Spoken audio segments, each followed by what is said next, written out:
Good afternoon. My name is Julie Wray, and I'm the coordinator for digital learning, innovation, and design in Howard County Public Schools.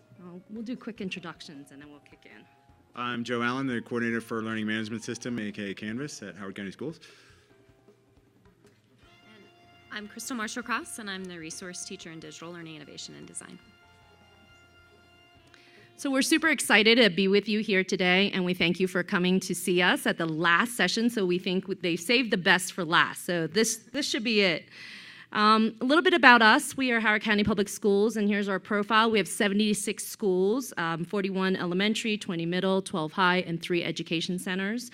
We have approximately 55,000 students with 8,000 staff members, and we're situated right in between Baltimore and DC. So pretty nice area with affluent communities and well-rounded diversity in here. So pretty great place to live. I think we're voted number one in the something. We're number one in something. Everybody wants to come live in Howard County. So we have a great school, and the school system is really what brings folks here to Howard County. So our mission today is really to kind of walk you through some of the non-traditional Canvas design and implementation that we've done in our district for the past 3 years. Some of the key things that we want to talk about is just the master curriculum courses, student-facing courses, student-led communities, how we're approaching digital texts, how we're approaching professional learning, and a really wonderful project we've done this year with Story Strong. So little taste of a lot of things. So we're going at a pretty quick speed. If you have any questions, feel free to kind of pause us and ask your questions. So we'll first start off with master curriculum courses. This was our very first thing we did in Canvas. All curriculum areas were required to basically create a master curriculum course for each course. So if it's Algebra 1, Geometry, Elementary, Grade 5 Math, Grade 5 ELA. So we have over 300 master curriculum courses. And essentially the master curriculum courses house content for our teachers. They're teacher resources, and it provides them with instructional resources that they can use to guide their planning, to guide their delivery and their implementation. At Howard County, we use the UBD framework, Understanding by Design, and as we kind of rolled into Canvas, we were in the midst of this transition of really using this framework. And one of the things you'll see right here is we use tabs to really define the 3 stages of Understanding by Design. And this was based on some of the feedback that we received from our teachers in our very first round of when we deliver the master curriculum courses. Teachers were telling us they were getting lost. There's too many layers in. They're clicking on a link, and it goes into another link, and it goes into another link, and they were getting lost in all those pages. So we decided to use the tab concept to allow them to be able to find things easily within that unit and still be able to find their resources all contained in kind of one area. So that was kind of a change for us with our master curriculum courses. Some lessons learned with our master curriculum courses. One of the biggest things that we struggle with is that we have difficulty making consistent updates across the board with all our courses. We really want to have a consistent look and feel across K-12. And so we this year just started looking, we signed a contract with City Labs tool, which is a design tool, and we're looking at using design tools to better help streamline that consistent look and easier build, because one of the things our curriculum folks had to do was really learn a little bit of coding, which was hard for curriculum staff. Really, that wasn't their primary role. They were hired to be curriculum experts. And what they were finding is that now they're not just curriculum experts, they're designers, they're developers, and they're professional learning folks, and so that role is expanding out. We're trying to make it easier for our curriculum staff. We really did a lot of end-user feedback to make adjustments to our course as we made through the year, so you kind of see versions of our master curriculum courses as we move forward. And then another big challenge we're having right now is accessibility for all the development. Canvas has great accessibility features. However, we have to still train our curriculum folks to understand accessibility as far as if you upload a video, it's not just uploading a video. You have to have closed captioning. You have to have a script in there. So these are some of the things that we're really working with our curriculum developers as they build our content to ensure that all content is accessible. The second kind of type of course that I'm going to talk about is student-facing courses. So student-facing courses are basically materials that can be handed to a teacher either through the Commons or through an import method for our teachers so that they can have either a complete course that's built for them or modules that they can use within their courses. So our SIS pushes out courses to our teachers, so they have a blank shell, Algebra 1. If you're an Algebra 1 teacher, you get a blank shell. In there is nothing. And so what we're trying to do is either prepackage a complete course for them that they can pick and choose what they want to use, or right now we're really just at, here's a little module for you to use so that they can kind of see some best practices and some exemplary examples that they can use and build upon. All our student-facing course has a identifier right here with a student-facing icon because we wanted to make sure, as you can see, there's some consistency between what our master curriculum course looks like and this is our student-facing courses. And so we wanted to be sure as teachers are looking through the materials, they understand, oh, this is the stuff for me as a teacher, and this is stuff for me as being able to take and use with my students and be able to actually import and embed right into my blank course shell. We also build in a little tab concept also within our student-facing courses because, again, based on the feedback of our end users, they were getting lost in so many pages. Our master curriculum courses have over sometimes 200 pages because of the heavy content that we have for our teachers. And so as we're building resources for our students, we want to make sure that they have the resources they need and readily available. The other thing that we've done is a student-facing for elementary, and elementary has been hard because there's been a lot of discussion around when is it appropriate to use the learning management system with elementary students.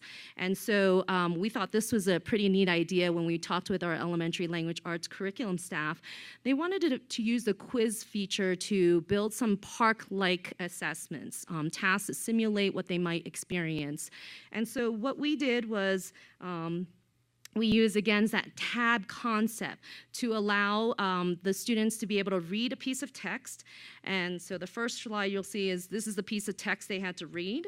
And then when they get to the questions, we built tabs in there where they read the question, and if they forgot what they needed to reference the text again, instead of going back to the previous question, right on that question, they're able to tab over and read that piece of text. So with Park, if you're familiar with that, that's something that they need to do is kind of be able to navigate back and forth between these pieces of text and being able to reference that. And so that's been really exciting as we build some of these quizzes out for our staff members and our teachers, elementary teachers, to be able to use this resource right away. So lessons learned with the student-facing really is importing from Commons and challenges with modifying student-facing course content. One of the things that we learned was that when you publish something to the Commons, when you push something out to the Commons and it's already published, it comes in as already published. That was something new for us. We didn't realize that, and so teachers are like, how do the students already know they can take this quiz already? You know, we thought it was a feature that you actually have to turn on once you import it in. So little tips like that we're learning to make things a little bit easier as we kind of progress with using that.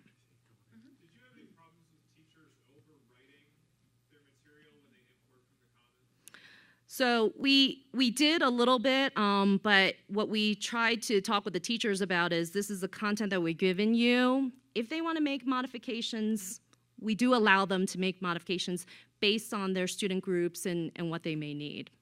I guess I mean more if they start with the empty course, some modules say, oh, I'd rather just have the whole thing, but they've already customized a little bit.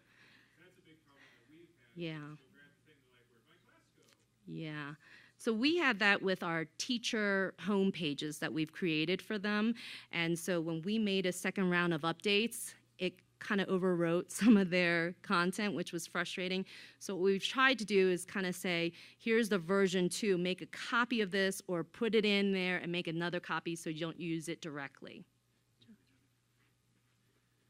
Just a few things. So Julie showed some screenshots that had tabs, and I don't know if we saw accordions, but we have some pretty significant JavaScript and CSS in play. So every time Canvas reminds us that they don't support advanced CSS and JavaScript, we cringe a little bit. But we use it to make some of those pages look the way they do.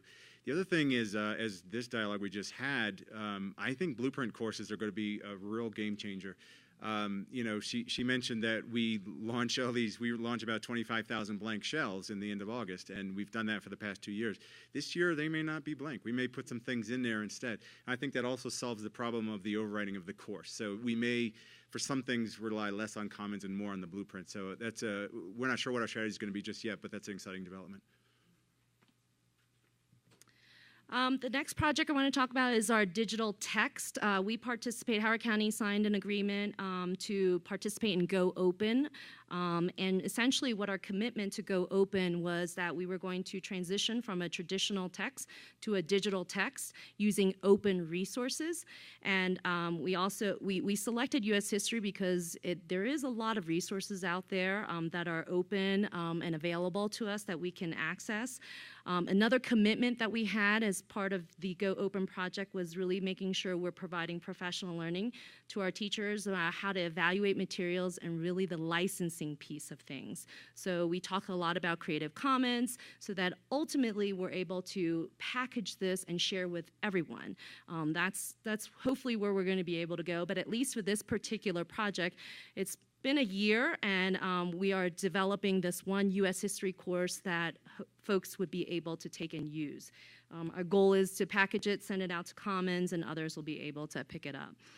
Some challenges we came across in this particular project was, one was really looking at integrating with LTI tools. Two things. One is, as we look at LTI tools and some of the vendors out there, our school system is really big in looking at privacy, and that is something that came up for us that we really had to learn more about and really understand what kind of agreements need to be in place. Just because something is open doesn't mean that it's not collecting data and privacy, and we need to ensure that that correct piece of information is being passed back and forth.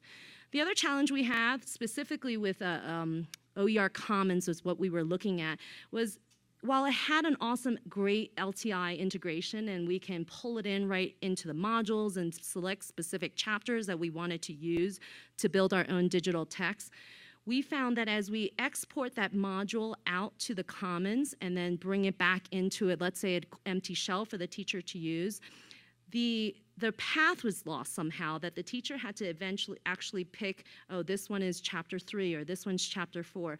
And so there was additional work that needed to be done, which we felt didn't really help. Once you exported out, something got lost when you brought it back in. So ultimately, we decided to build in Canvas, and our entire digital text is built within Canvas for U.S. history.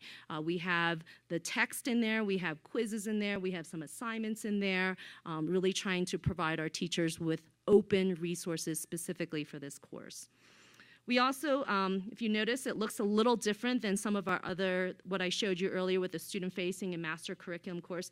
These designs that you're looking at right now is using that City Labs design tool that we just purchased, which is making development so much easier. I think it looks prettier and more professional, but lots of nice new features within there as well. The other thing that we ran into as we were developing this digital text was some of the issues like image captions. So especially in social studies, we have a lot of images and we need to have captions within there. And within just Canvas, we really struggled with being able to put captions under images. Things weren't lining up, they were kind of going off the page. I thought I was going to pull my hair out with how much time we spent on trying to streamline that. So with the new design tools, captioning is phenomenally easier. It makes things, and as you can see, it just looks really nice and professional. And then it also offers the whole tabs for organization. This was something our teachers gave us feedback on, again, was, hey, I need to be able to get to certain chapters or certain areas quickly, and so that tab functioning really supported that. So lessons learned, those LTI integration, they're not always as easy as we like them to be. So as you're thinking through what tools you're going to use, make sure you try it from the beginning to end. What will it look like when you export it out to the Commons and bring it back in? Our challenges with the caption and images, and then really coming back around to making sure that all content we develop is accessible, especially within the course of these open resources. So Crystal's going to... So another exciting development this year with our kind of unique use of Canvas, we had a group of students who were in a leadership course at one of our high schools, and they said, we're having a problem. We have all of these places we have to go to get information. We have our group and club and sport Twitter accounts, their own web pages, a variety of places to go, but we're already in Canvas every day because that's where our homework is, and we check that calendar all the time. We'd really like to have all that stuff in one place. Can we do something in Canvas? So we went and we met with them, and we took several months, and the students really led this, and we taught them how to run their own community. So the students through their leadership course actually put in all of the student activities. They set up groups for all of the clubs that the students self-select and join. And they use that as their main means of communication. We make it available for all of our high schools, but we really want it to be kind of that student-generated. So anytime they're interested and they want to start one, they just contact us and we go help them do that. This particular school is really active. They started with a student survey, and they didn't start originally with Canvas. They just knew they had a problem, and then they went from there. So it's been a really exciting development. I'll let Joe talk a little bit about some of the kind of roles and how we enroll and unenroll and all of that with the student-led communities as well, because that was something we learned.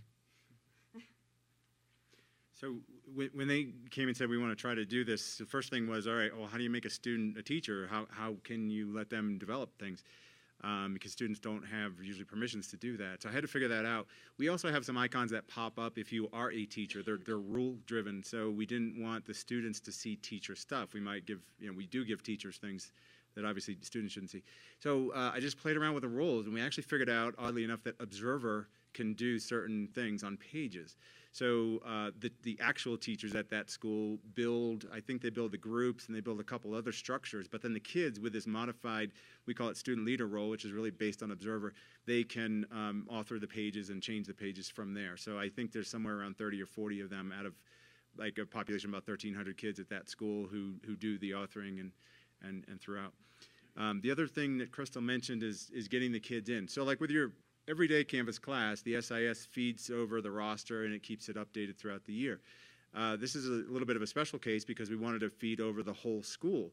So we figured out some scripting within the SIS, which is Synergy, to get the whole school over and maintain that because kids are coming and going all the time. So to maintain that roster so you always have an accurate count of who the kids are. And that worked fine for the first year, but then we realized going into year 2, the kids are still there, so we need a mechanism to unenroll them all. And then the new group of leaders who want to build out the new year of site, they still need access. So we had to, this is something we built in the SIS, but we added some buttons that allow us to withdraw all the students in around the beginning of August so that they won't see the site anymore. The 30 or 40 kids can go to work, and then when they're ready, we basically push a button that starts to feed the rest of the population back in. And so that we're going to try that for the first time this year, and it should work. It should be fine. What could possibly go wrong? We also use the groups. Is it groups or sections? Groups. Yeah, we're using groups because they wanted a way to communicate by the grade level class. So they have, especially the senior class, they have a lot of events, and their advisors needed a way to communicate with them. So we use groups for that, and the students are able to get a lot of their communications that way based on their grade. So that's one of the things that worked well. And that's what. Can I mention that? Sure. I forgot to say one thing. Groups are a funny concept. They're great in some ways, but in other ways, you can't enroll somebody in a group and you can't withdraw them from the group. So once they come out of the course, they come out of the group as well, but you can't re-enroll them. So be careful with groups. This particular school set up, a couple dozen at least, maybe more. But if you unenroll all those kids, then they have to be manually put back in the group. So that's a tricky concept. The other thing to point out about groups that we learned this year was that as students are using it for the soccer club, for chess club, all their different events, we realized that when you're put into a group, the parents do not see the activities that are happening in the group. So there were a lot of parent questions about, well, what are the calendar events and things like that. So that is a little challenge for us because parents want to stay up to date on those club activities. So. Okay, so one of the other ways that we use this is the professional learning communities, and these are, this is kind of the entry point for a lot of the teachers to get to those master curriculum courses. So that was kind of the first place. It's the way the curriculum offices communicate with their groups, but it's expanded beyond just the curriculum level. So you'll see on here we have pre-kindergarten, kindergarten, grade 1, etc. But we have other professional learning communities as well. We have aspiring leaders, we have new leader groups, we have a variety of different ways that people can receive their professional learning. The way that it's done is it's really a page, and there's a button that that Joe's put in our left navigation, and they can go right there and see this full page of communities, and they can join. They enroll themselves and unenroll themselves. So as teachers change grade levels and different groups, they can do that.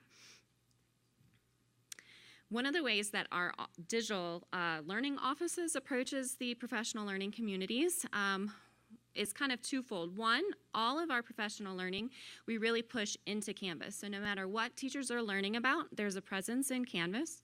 The teacher participants really appreciate that because they don't have to remember or like find that folder or binder that they got in the session.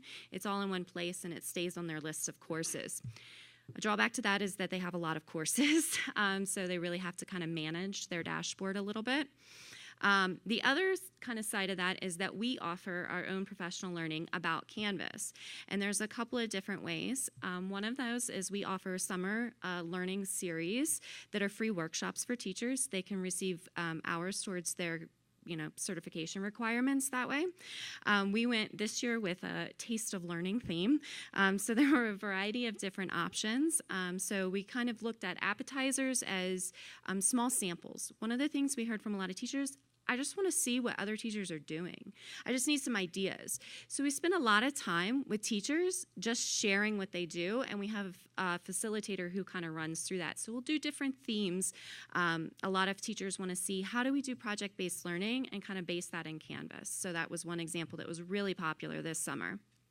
The main dishes are the kind of longer 3-hour sessions, and they were also very popular. There's a variety of topics, but they're all in Canvas. Some are about Canvas and helping teachers make things during the summer. We also do desserts, which were a little more fun, how to make things pretty and put in new things. And then we also had takeouts. So we have webinars that we offer. This summer we had the webinar was a series, so it was four sessions, and if participants did all 4, by the end of it, they had an instructional module based on their area that they could use with students, and they really like learning by doing, so that was one of the big things that has been successful. We also have self-paced modules that are available all summer and all year long, and teachers can do that as they want, reach out to us for help, and we also are able to provide some credit for that. The CPD, the continuing professional development courses, we offer Canvas 101, 102, and 103 that kind of takes them through the levels of the different features. So a lot of teachers coming back from leave have really appreciated the introductory kind of Canvas. As we rolled out the training, we're not really doing it on a large scale anymore since we've had a couple of years now, and so teachers coming back from leave have really appreciated that, which we have a significant number of. And then all of the courses that we offer, again, are in Canvas, whether they're face-to-face, hybrid, or all online. And all of them seem to run and do a nice job.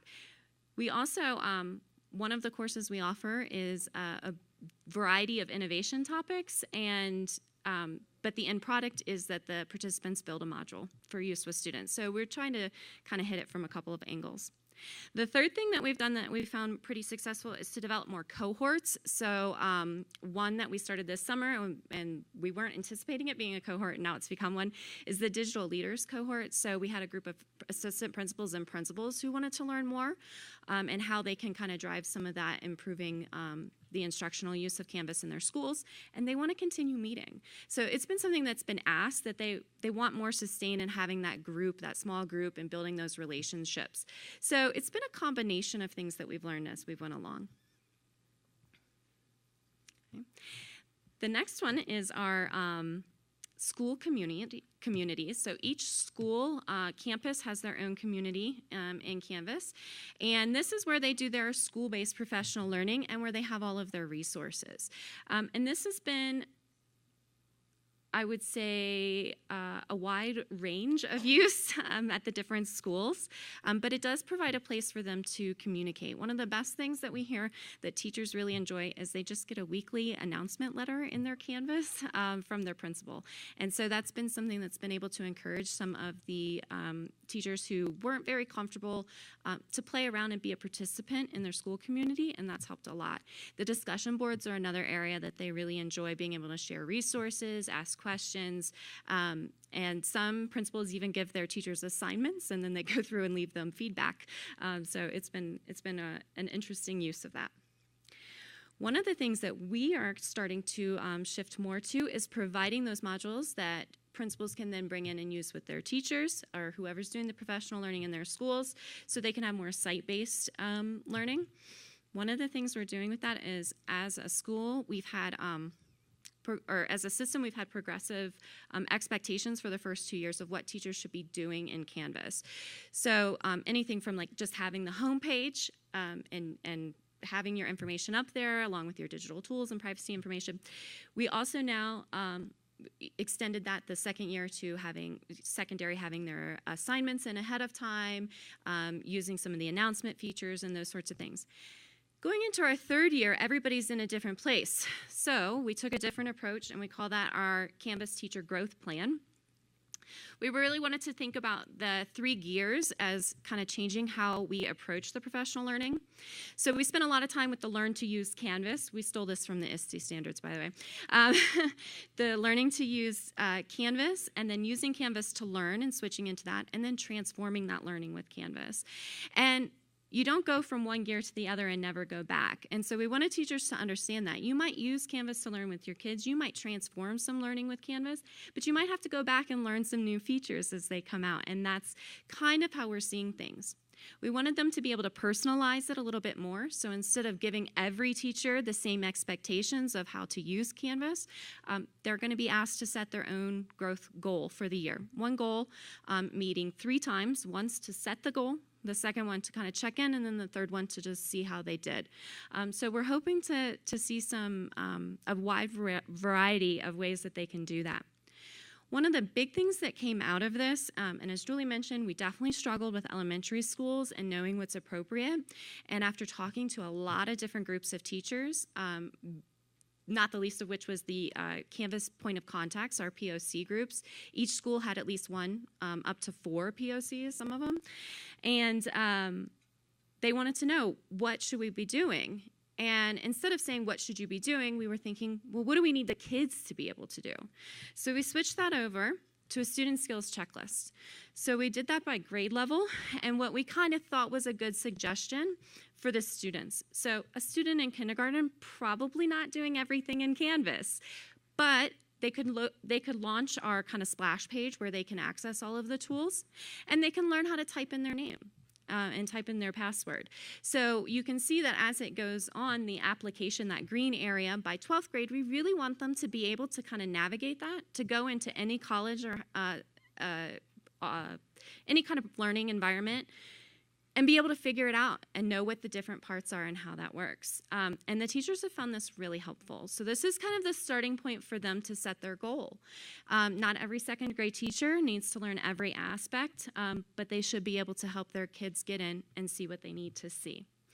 It also helps from grade level to grade level. That was a big thing. The secondary teachers were all about this. They love the grading and the feedback, and they would get 6th graders coming in who've never before seen Canvas. And so now we're kind of slowly trying to have some more of that alignment. So I say that that goes along with the school communities in that we are creating the module for teachers to be able to do this. There'll be 3 options for them to do it independently, in small group, or as a whole staff. All of those materials will be provided and kind of lead the teachers through those sessions of goal setting, reflecting, and showing their growth. And the principals will be able to bring that right into their school communities. So some of our lessons learned with our professional learning communities, creating and maintaining groups, as Joe said, as we've all said, it's definitely complicated as teachers move and change roles. And we don't really necessarily have a great solution for that right now. We're just kind of handling it.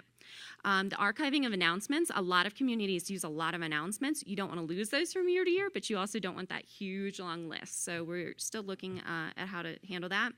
The lack of automated enrollment for the teachers is definitely a struggle with a lot of movement and a large staff.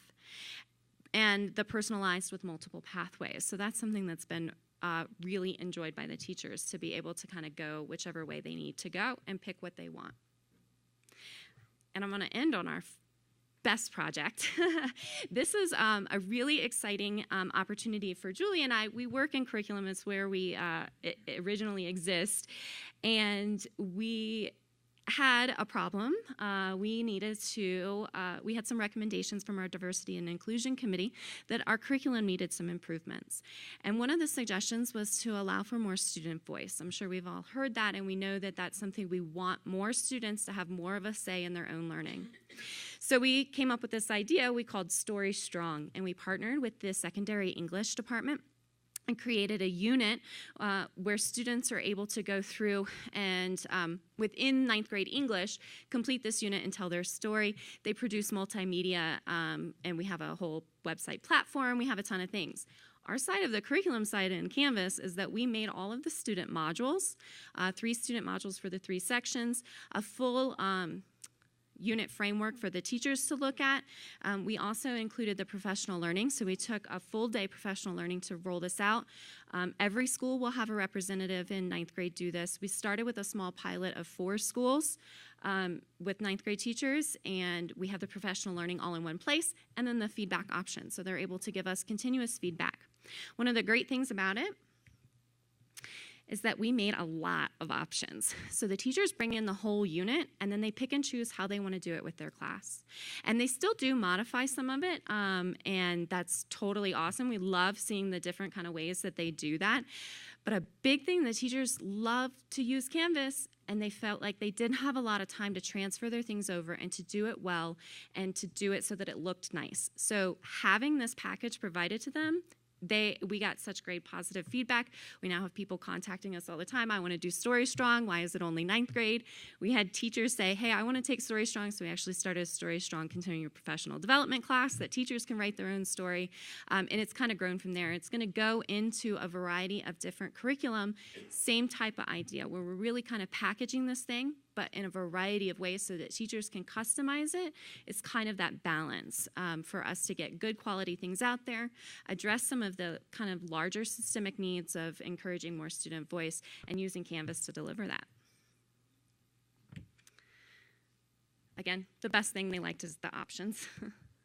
And that's our contact. So all of our stuff is under Creative Commons license, so we're happy to share. Or you can email us, and we'll talk you through anything or answer any questions you have. So, and if you guys have any other questions, one of us, I'm sure, can help. Yeah. How did you get the students into the clubs, like soccer, student council, football? So the question was, how do we get the students into the clubs like soccer, football, etc.? The students self-enrolled in the groups. The only ones that they didn't self-enroll in are like National Honor Society, which were controlled by the teacher. So the teacher of whoever the sponsor was in charge of that, which has been part of the problem because once they're out of the group, the teacher has to go back and put them in. They felt that the easiest was that the students self-select and self-enroll. Do you have any issues with kids putting themselves in groups they're not really a part of? Not really. Yeah. Any other questions? So I have one. Mm-hmm. So like on the U.S. history course where you show the tabs and the page, do the students work through the course in a module? The question was, in the U.S. history course, do the students work through it in a module? So that's really more of it's a text, and the students do have it in a module, and the teacher will usually have links to the different sections on their homepage. That's where a lot of the students come in through. They use it in the same way they would use a regular text in the classroom, and they don't necessarily go through it step by step. It's kind of a back and forth.